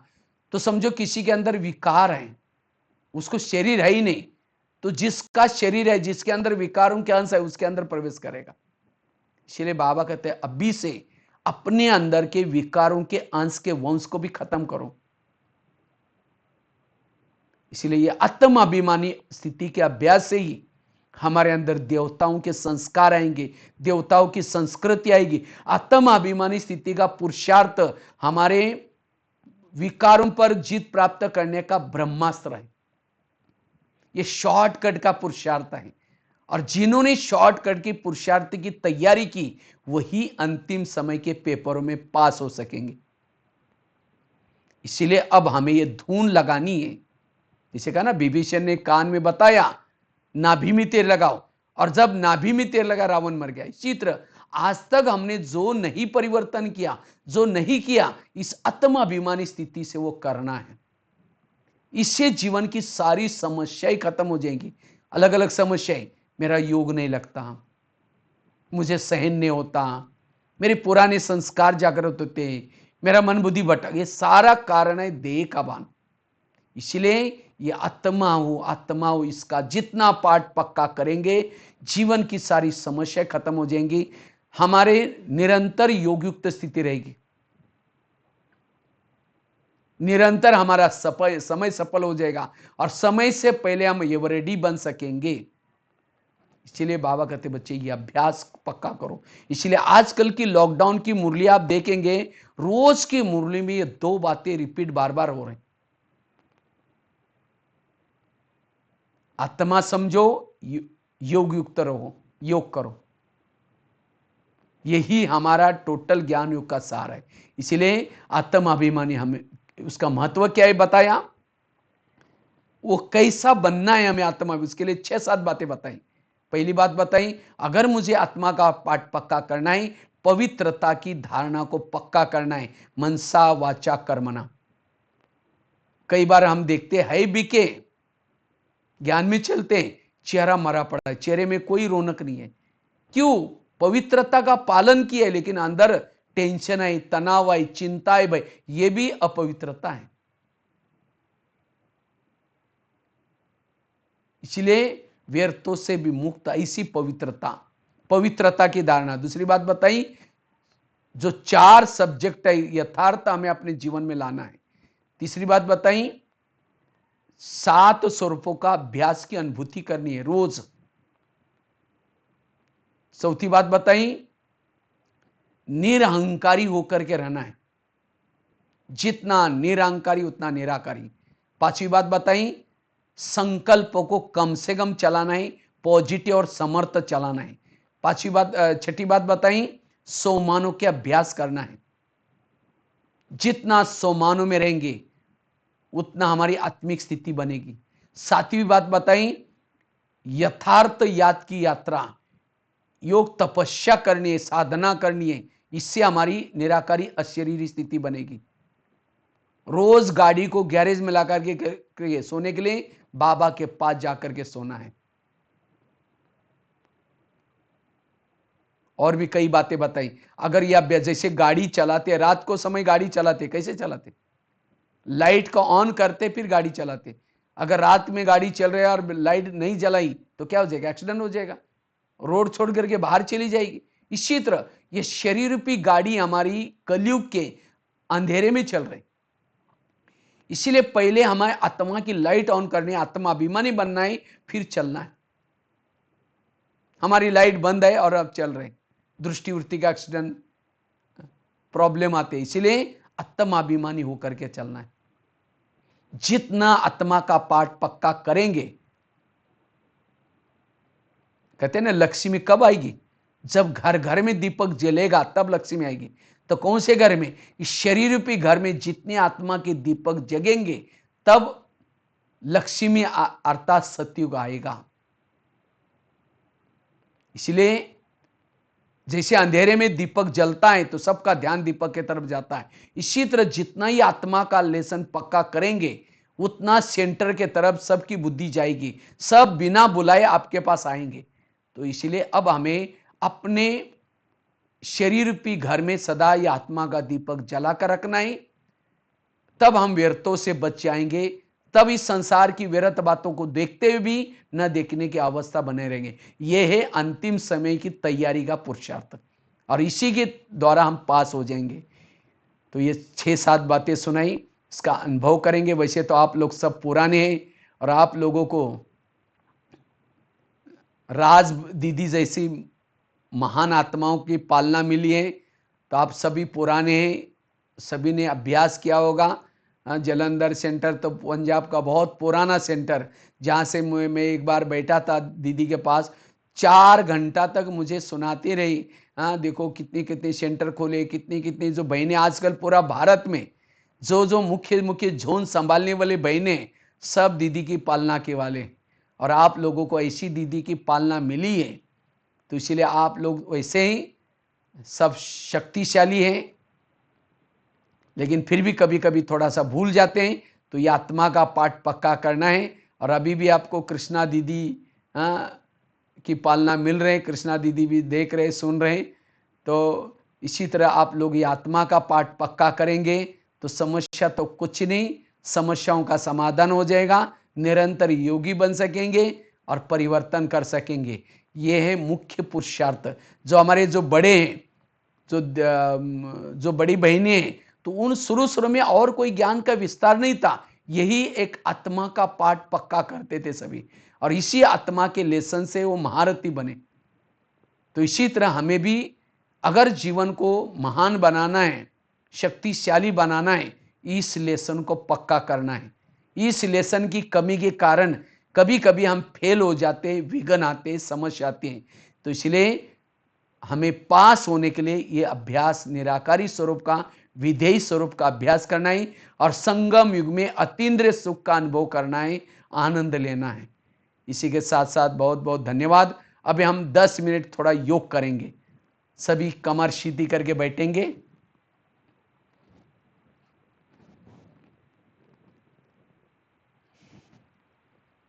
सभी अपने आप को भ्रुकुटी में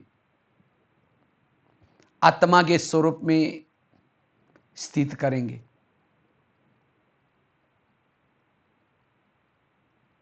मैं ज्योति स्वरूप आत्मा दोनों भ्रुकुटी के बीच में स्थित हूं।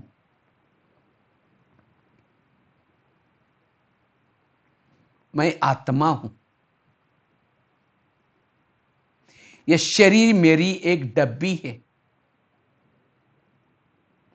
मैं आत्मा, इसमें चैतन्य में हीरा हूं।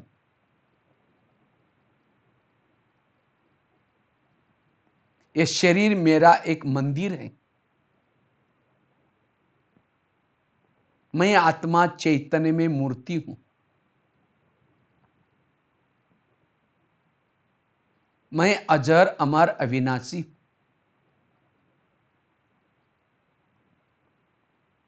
मैं इस धरती पर आकर के 84 जन्म का पाठ बजाया।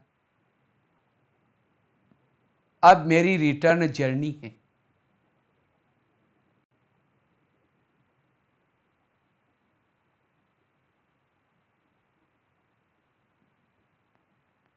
चौरासी जन्म में मैंने हीरो पाठ बजाया, महान आत्माओं के अंग संग में पाठ बजाया।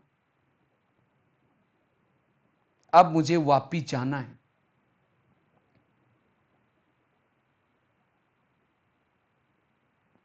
अब इस संसार से मेरा लंगर उठ चुका है।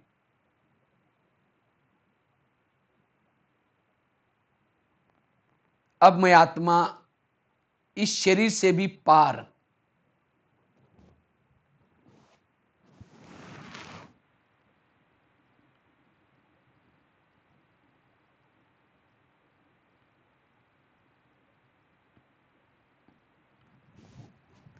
बादलों से भी पार,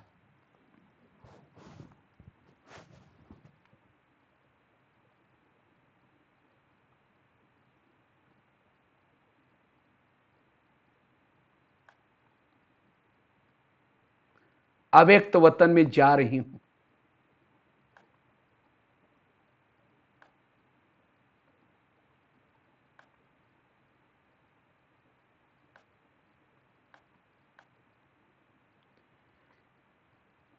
जहां ब्रह्मा बाबा बाहें फैला करके मुझे पुकार रहे हैं। ब्रह्मा बाबा फरिश्तों का राजा है,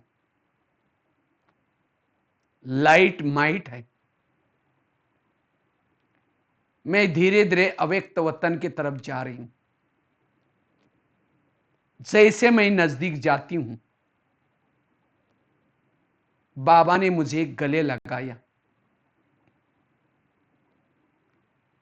जैसे बाबा ने मुझे गले लगाया, मैं लाइट माइट की अनुभूति करती जा रही हूं।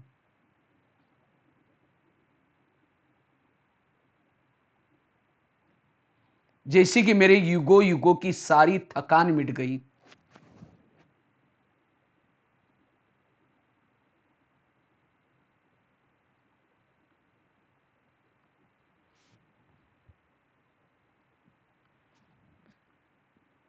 अब बाबा मुझे दृष्टि दे रहे हैं।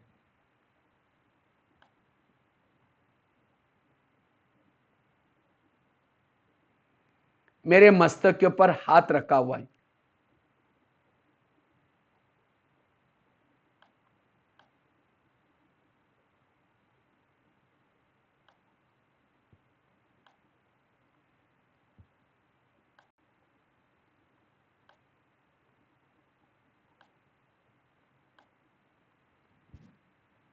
अब मैं धीरे धीरे अपने मूल वतन में जा रही हूं, जहां ज्ञान सूर्य शिव बाबा निवास करता है, जहां चारों ओर शांति ही शांति है।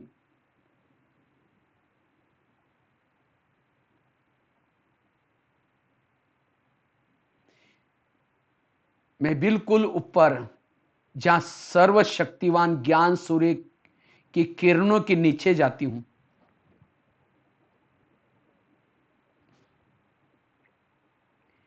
जैसे मैं बाबा के सानिध्य में जाती,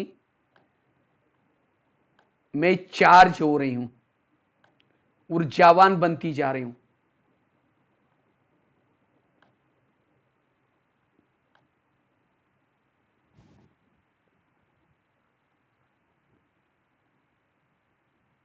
जिस बाबा को मैं दुनिया में ढूंढ रही थी,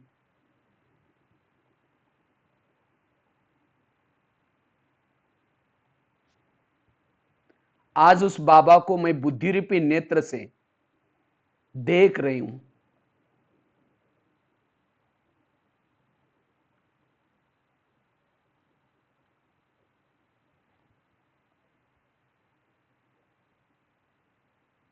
अब पलक होकर के देख रही हूं।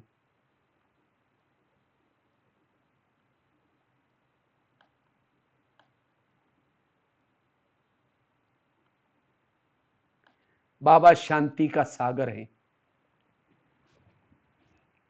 बाबा शक्ति का सागर है।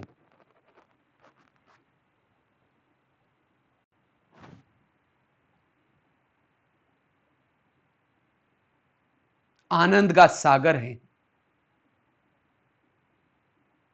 बाबा के सानिध्य में आने से मैं भी विधेयी स्थिति की अनुभूति करती जा रही हूं, अशरीरी बनती जा रही हूं, विधेयी बनती जा रही हूं।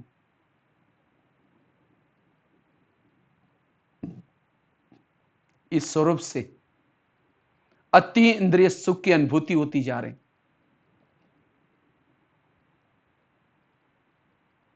मुझ आत्मा के अंदर के जन्म जन्मांतर के विकारों के अंश के वंश समाप्त होते जा रहे हैं। मैं पावन बनती जा रही हूं।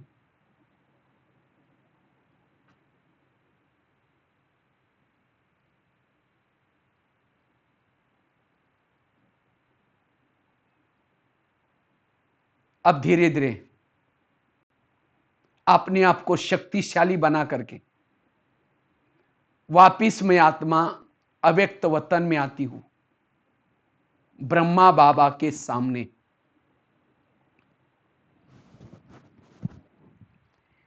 जैसे मैं अव्यक्त वतन में आती, बाबा ने मुझे देखते ही वरदान दिया, तुम साधारण नहीं हो,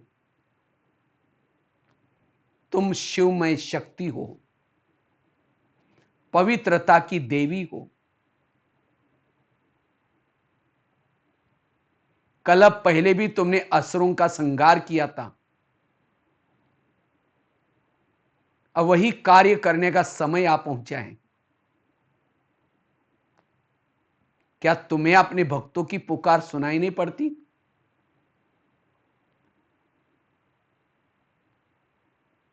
ऐसे बाबा के वरदान पाते ही जैसे कि मेरे अंदर की आंतरिक शक्तियां जागृत हो रही।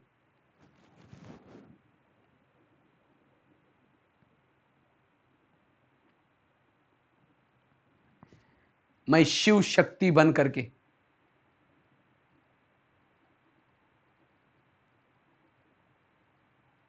अनुभूति कर रही हूं। बाबा ने मुझे ड्रामा की ढाल दिया, ज्ञान की तलवार दिया, पवित्रता का कवच पहना दिया।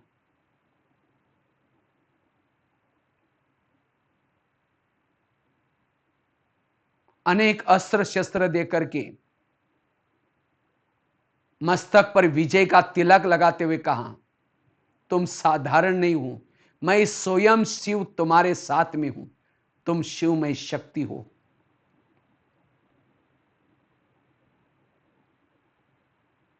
अब मैं अस्त्र शस्त्रों को लेकर के सर्वशक्तिवान को दिल में समा करके आकाश मार्ग से नीचे धरती पर उतर रही हूं।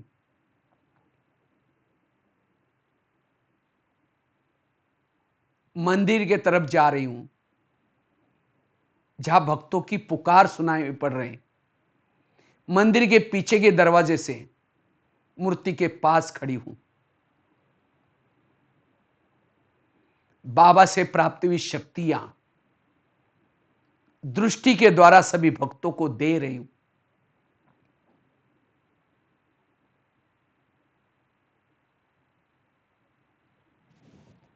वरदानों के द्वारा सभी को दे रही हूं।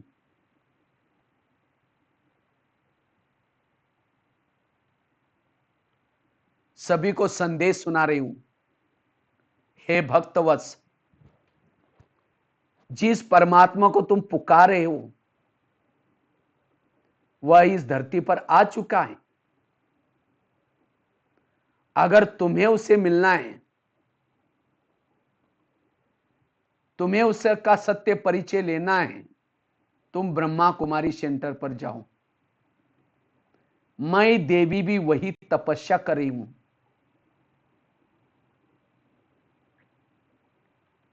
यह वक्त सोने का नहीं है।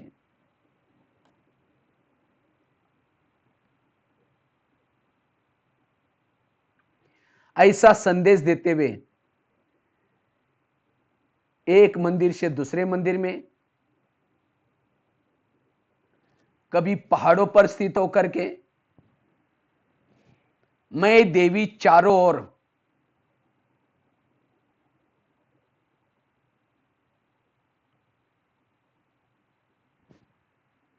ये संदेश सुना रही हूं।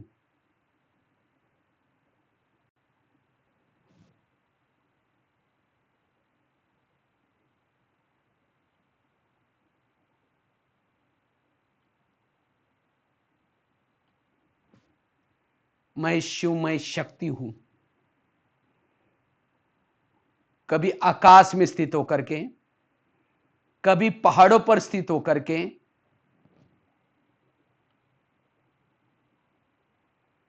मैं देवी चारों ओर सभी भक्तों को संदेश दे रही हूं। ओ मीठे बाबा, आपने हमें क्या से क्या बनाया। दुनिया ने हमको ठुकराया था, आपने हमें गले लगाया।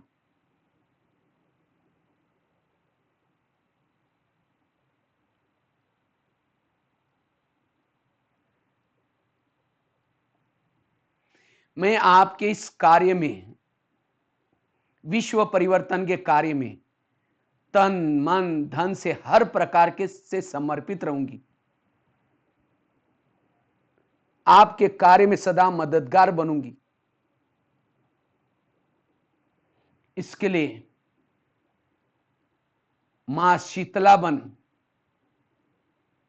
हमेशा शीतलता की किरणें फैलाऊंगी। मां दुर्गा बन सभी के दुर्गुण हरने की सेवा करूंगी।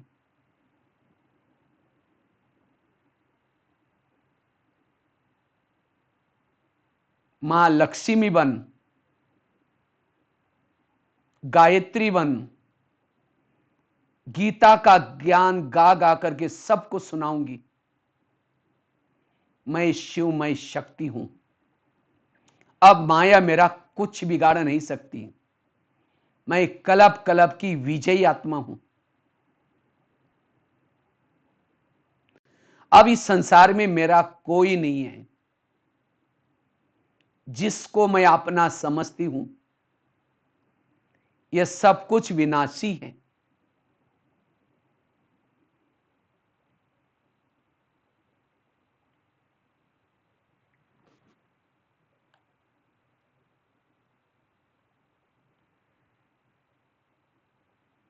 मैं चारों ओर संदेश दे रही हूं, वाइब्रेशन फैला रही हूं। मैं शिव, मैं शक्ति हूं।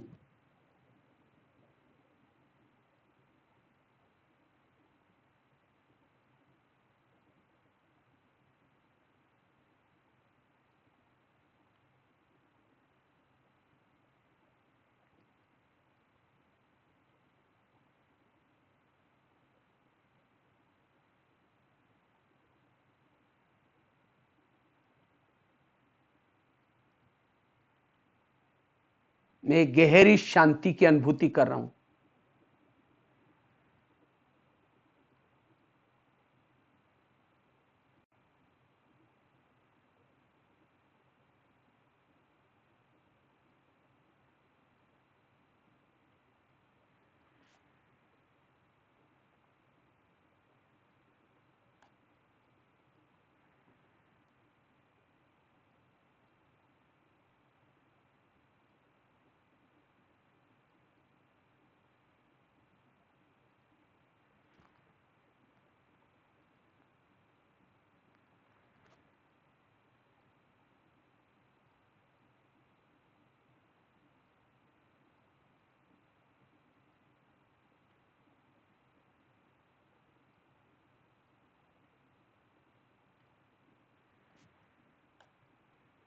अब धीरे धीरे मैं शिव शक्ति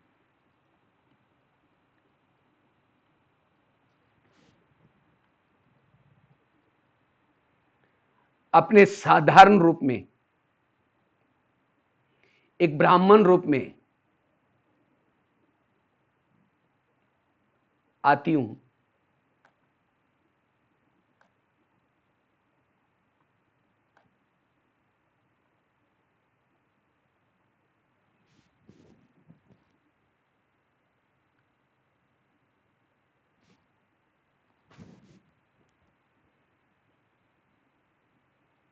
साधारण ब्राह्मण रूप में कर्म क्षेत्र पर जाती हूं।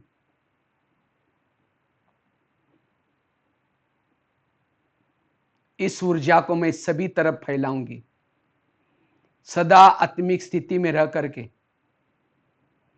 वायुमंडल को शुद्ध बनाने की सेवा करूंगी।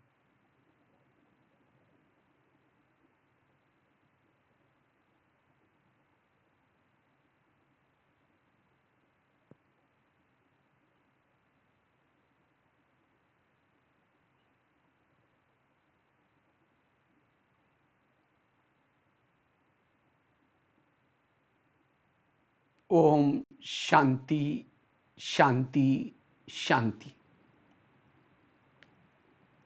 इसी के साथ साथ बहुत बहुत धन्यवाद कृष्णा दीदी को, सभी बहनों को जो हमें सेवा का मौका दिया। और भी बीच बीच में आते रहेंगे, करते रहेंगे। और भी फिर आगे अगली बार करेंगे। इसी के साथ धन्यवाद। ओम शांति।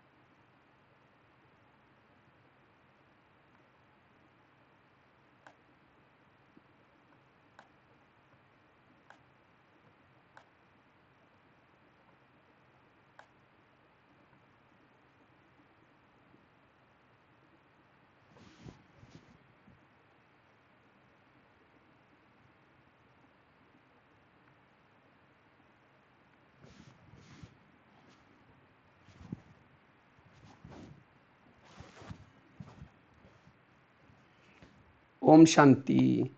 ओम शांति भाई जी, बहुत बहुत शुक्रिया आपका।